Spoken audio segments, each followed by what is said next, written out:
All right, so I'm sure at this point, and especially if you clicked on this video, you saw the news where Anthropic got a huge slap on the wrist when they refused to let the Department of Defense use their technology for 2 specific use cases. And we're going to get into that in a minute. But when you hold the line like this, when you draw red lines, or have hard constraints for how your technology cannot be used, that is an incredibly critical part of developing AI applications that people trust. And I'm going to get into that. What happened? Well, I'm going to play a video here, and it's going to get into it. We have said to the Department of War that we are okay with all use cases, basically 98 or 99% of the use cases they want to do, except for 2 that we're concerned about. One is domestic mass surveillance. There, we're worried that things may become possible with AI that weren't possible before. And that's case number 1. Case number 2 is fully autonomous weapons. This is not the partially autonomous weapons that are used in Ukraine or could potentially be used in Taiwan today. This is the idea of making weapons that fire without any human involvement.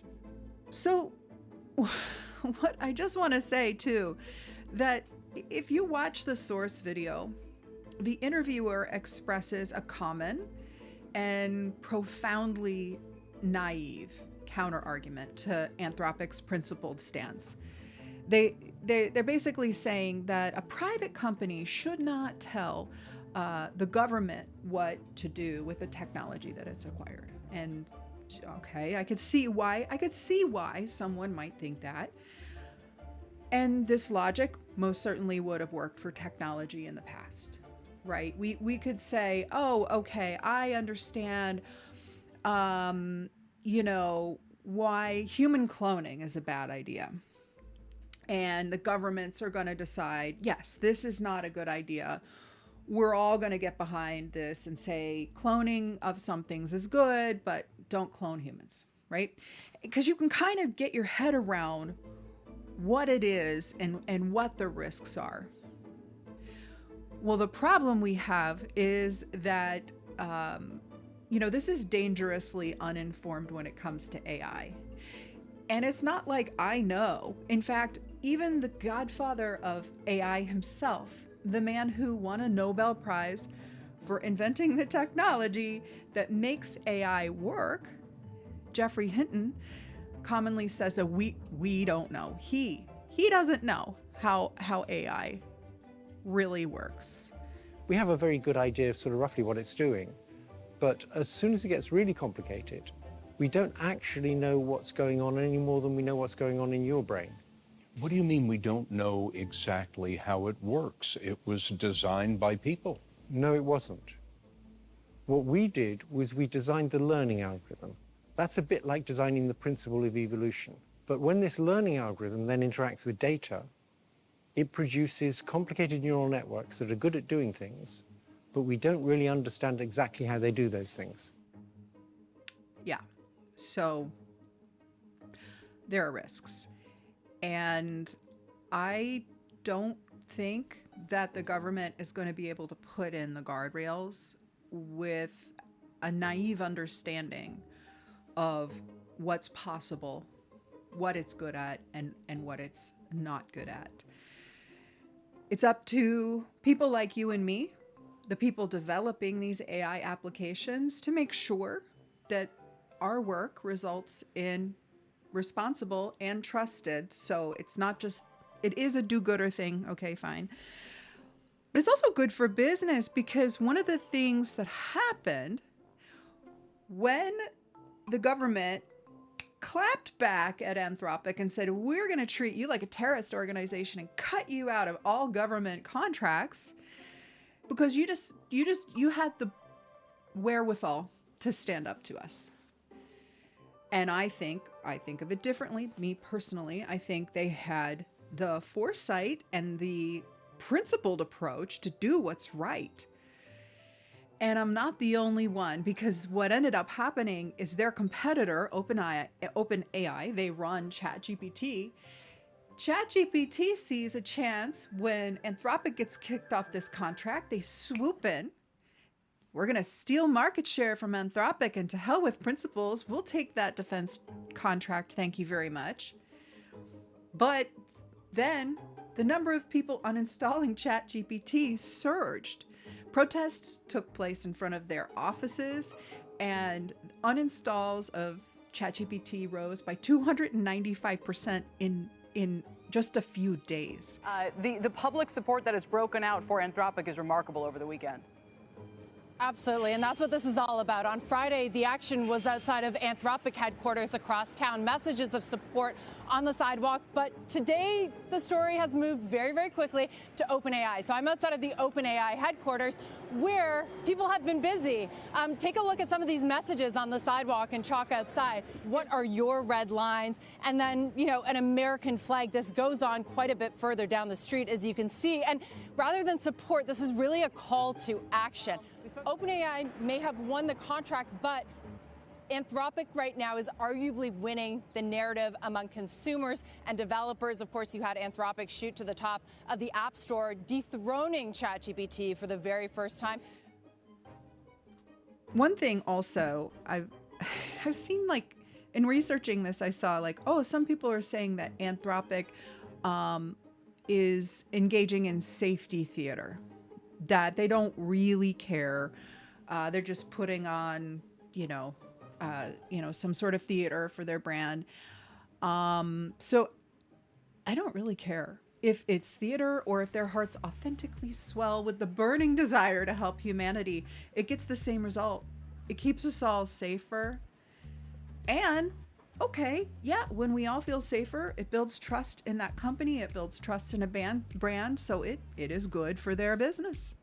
If you are thinking, well, that might be good for my business too, then I've done a good job so far. Also, I have a framework, really, really simple process I can share with you here. There's a ton of amazing resources on responsible AI and responsible AI principles that I'm going to share in the description of this video. So I'm going to start with an amazing video that a colleague sent me where David Pereira outlines 4 questions that you need to ask yourself to get the process started. So basically, when I'm consulting with my customers, I tell them that they should be asking 4 questions. First question is, what are your deadlines? What are the use cases that you are not thinking about deploying no matter what? Because they are so risky, because they are not responsible, because they are not ethical. That's question number 1. Question number 2 is, what kind of human vulnerabilities are we exposing with the solution that we are creating, with the solution that we are deploying? Third question, are we able to explain the decisions that AI is making for us? If we are not able to do so, don't deploy that solution. And last but not least, are we ready if everything goes wrong at scale? Do we have a plan for that? Those are the 4 questions that everyone should be asking at a corporate level before we are buying, before we are integrating an AI solution. If you think about that, we don't want to become the scientists in Jurassic Park. We are spending a lot of time thinking about what's possible, because we have a lot of scientists thinking about, oh, cool, we can use AI for this kind of use case. But the question is, should we? I just love that quote. We don't want to become the scientists in Jurassic Park. There's so many times during my day when I ask not whether we could do something with the technology, but should we? Should we? That's an incredible video. I'll link to it down in the description of this video. I'm going to focus on the first part, because the first part's really kind of how you develop your AI principles for those hard constraints. So figuring out your hard constraints, it requires asking yourself and your team, what's the worst that could happen? Now, we may say this jokingly as we're about to jump out of an airplane to go skydiving. Silly us, what are we so worried about? We have a parachute, and that parachute may have a parachute on that in case the main parachute doesn't work. All good, right? Well, obviously those safety mechanisms were put in place because someone asked that question, what's the worst that could happen, in earnest? And responsible AI is like that parachute and the parachute on the parachute. It's us saying we realize this technology is incredibly powerful, but at the same time has some odd, hard to decipher limitations that we can just observe. And we need mechanisms that can protect us and others with AI. So for this next section, we're going to the side cam so I can whiteboard out some stuff. Also, the mic had to move with me, so hello, Mike. Okay, so the way you're going to get to principles is you're going to do a risk assessment. And the risk assessment will apply to all of the major use cases that your AI application is going to be used for.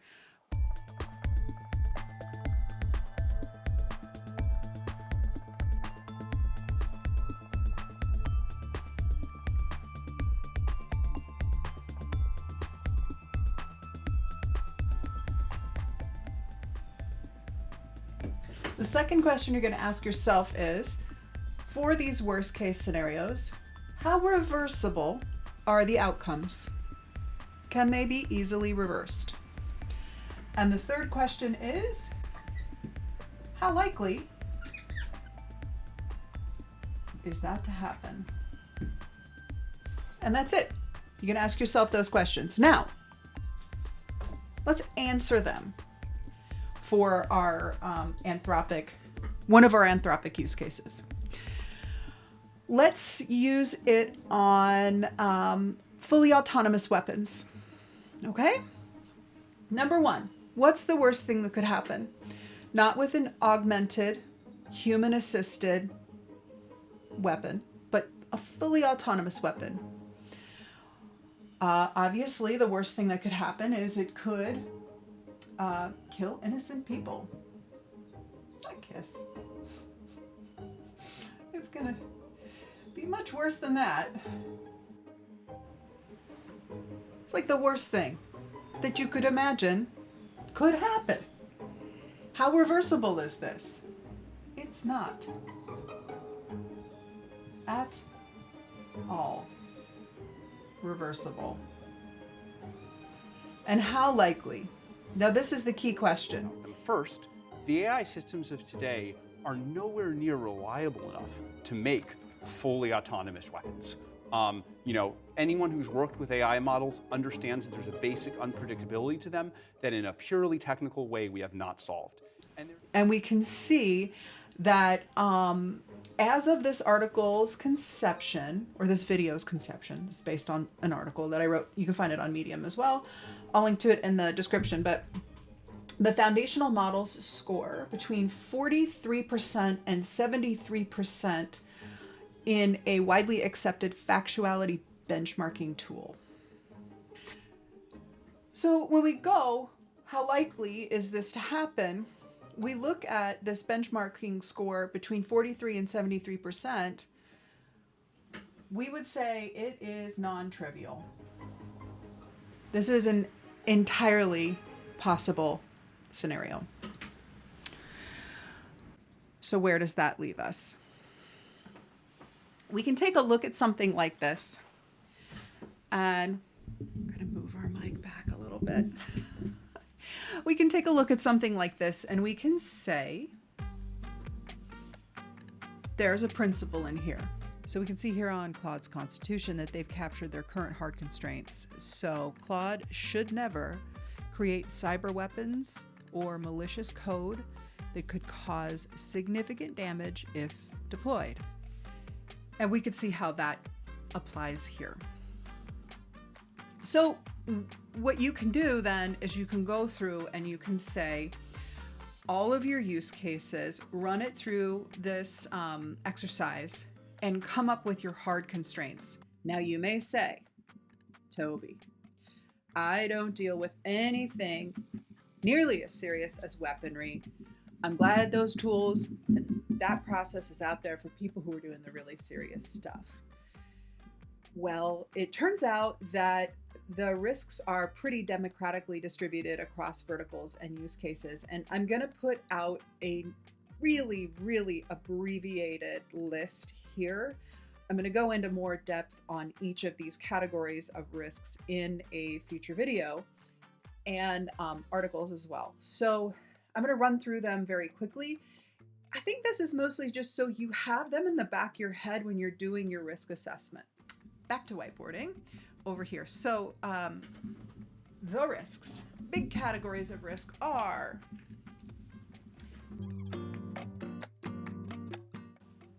but you have a category called competence risks.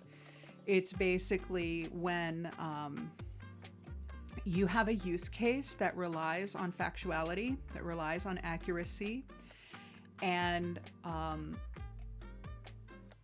not creativity, like, hey, let's brainstorm the name of a new candy bar.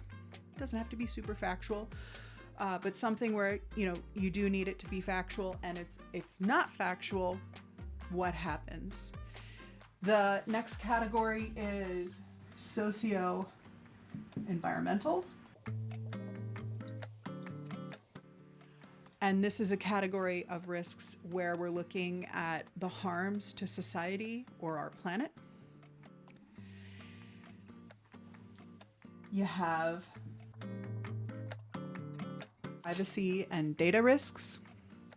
And this is where the use of someone's private information, data, what they're putting into the prompts, attaching files, things like that, becomes problematic, crosses certain lines that more human systems wouldn't. And then the last one is financial risks. This is when your firm may overinvest in AI solutions that aren't a product market fit for your customer. And so we're going to go back through these. I'm going to add just a little bit more color to each one of these. What can happen?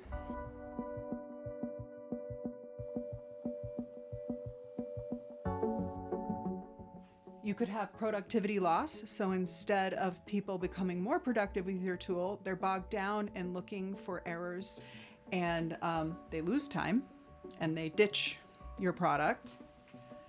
And then the third one is this sort of over or under reliance. So let's say back here in this case where, we've got a use case where you need something that sticks to the facts and the person doesn't have enough knowledge to find those mistakes. They may become over reliant on your system where they should be looking for mistakes. Or if they're really wary and they don't know how factual your system is, they may not rely on it enough. They may actually be able to get more out of it than they're perceiving. Okay, socio-environmental, we have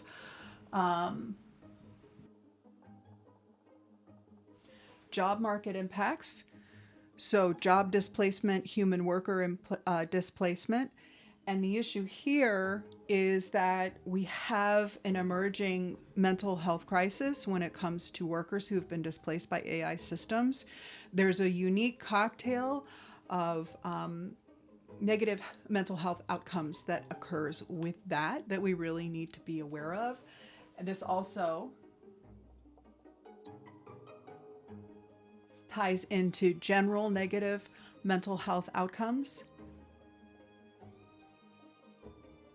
Then there are the environmental costs. We need to make sure that we're holding ourselves accountable, and the big tech companies making AI to set environmental targets to make sure that we're not abandoning our commitments to sustainability. Privacy and data risks, really quickly, gets a little creepy. Whenever I go to a party and people find out that I work in AI, the first question they ask me is my prompt, when I'm talking to the AI, is that used to train it? Does the system nom that back up? And there's a very kind of unsettling feeling that people have when they feel that the boundaries for their data are not clear. I'll just call it enterprise data leaks. Let's say you're making software and you sell it to other companies, and then their workers put trade secrets or other proprietary data into the system. The concern is that there'll be a data leak back into the parent company that owns the model. And then financial risks. This is over investing in something where there's not a product market fit. We've seen this. There's AI in everything. I don't know. I wasn't able to find it, but I heard that there was like AI in a toothbrush or something like that. I don't know how much money that toothbrush company made. I hope they didn't lose a lot of money, but unfortunately a lot of companies are. And so organizations that experiment with small pilots, AI pilots, often see positive results in controlled conditions, but they can't consistently predict which use cases will yield the highest returns on investment. All right, so tying it all together. You need responsible AI principles, and you can develop them fairly simply by doing a risk assessment against each of your primary use cases for your application, by being aware of the most common risk categories, and turning that risk assessment into principles. And you're going to have some hard constraints. You need some folks who hold the knowledge and can guide your teams to make sure that products are developed in a responsible way. And you need someone who can go out in front and represent those principles, as we saw the CEO of Anthropic do. A lot of people out there are trying to tell us what the future is going to be with AI, that it's like super magical or it's super terrible. And yeah, they're super powerful people, but so are we. And there's a lot of us. There are a lot of us making these applications. There are a lot of us owning the products and all of the things out there and putting the apps out there. And if we decide that we want to build trust into our products, and if customers decide that they want to support our products, and I think we're already seeing that, then we make a better future. Then we thread the needle. We take the most useful parts of this technology and we carefully deploy them into the world, using our responsible AI principles to make sure that our future is better than the one we keep being told by the powers that be that we just have to accept. So hope this was helpful. Until next time.